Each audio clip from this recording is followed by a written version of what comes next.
Should you wireframe if you are building a website on Squarespace as a website designer? That's a good question. I hear this one a lot, so I'm going to tackle that today. We're going to keep this video short, but before I dive into that, in case we haven't met before, my name is Caitlin Deacle. I run Launch the Damn Thing.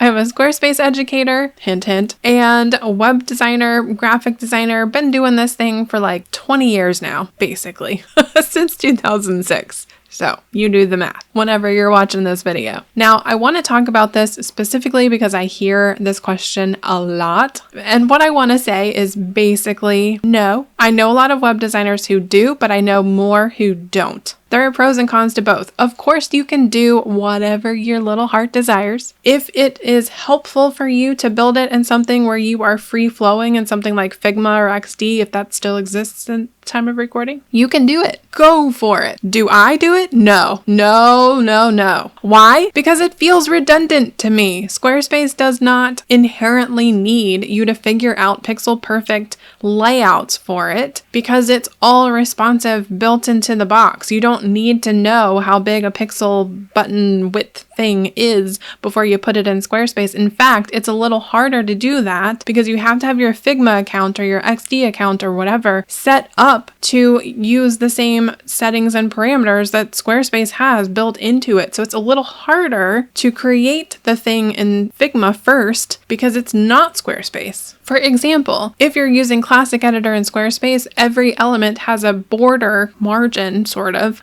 17 pixels. You gotta know that to do it in Figma. And also, your font sizes, they're going to be in pixel values. You then have to convert them to REM values in Squarespace for the responsive value. And guess what? That's not that easy. You gotta look up a calculator online, which they do exist, so you don't have to do the math yourself, though you could. It's an easy formula. But point is, if you set a font in Figma to be 72px, that is a pixel value. That is not a responsive font size. To know what REM value 72px is, you gotta look up one of those calculators and it might be 4 REM. That's wildly different than 72. So it throws a wrench in things. It's not that it's not useful. There are use cases for it. It is a lot easier to export your assets from something like Figma. But if you want to present the website, you're also having to sort of link things together so that if they click, it goes to the right thing. Why not just do it in Squarespace where that inherently happens when you link a button to another thing that you've built in Squarespace? I have the same argument for Showit, for Webflow, Webflow is a little different. There are also web builders where Figma can now export your design and you can import it into the web builder. That's an entirely different story. But for a platform like Squarespace, I mean, come on, it's already easy. Why are you wasting your time? No, I'm just kidding. There is genuinely a purpose, but I personally, do I wireframe? No, I don't want to. It feels like redundant work to me. Do I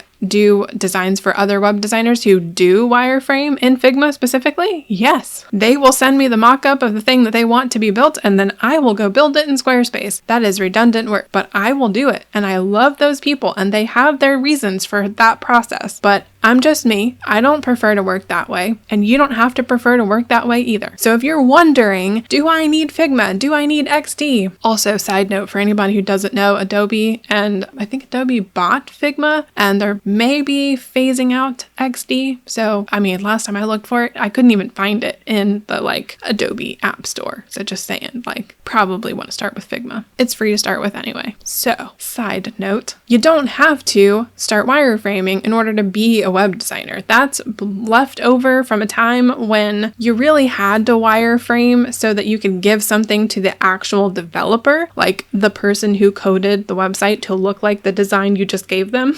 That's still a job, and you can absolutely do that if you want to, but Squarespace doesn't really require that step. So if it makes you more comfortable, go for it. If it makes things easier for you, go for it. If you, however, feel like, oh, it's another software to learn, oh, it's another software to pay for, oh, it's another software to deal with, then don't. You don't have to. This is just another stepping stone. This is just another boundary. This is just another hump to get you over to the place where you can actually start getting money to design a website. You don't need that software, I'm just saying. So again, let me just 100% clear. Do you have to? No. Can you? Yes. Do I? No. Should you? That's up to you. All right, that's all I have for this video.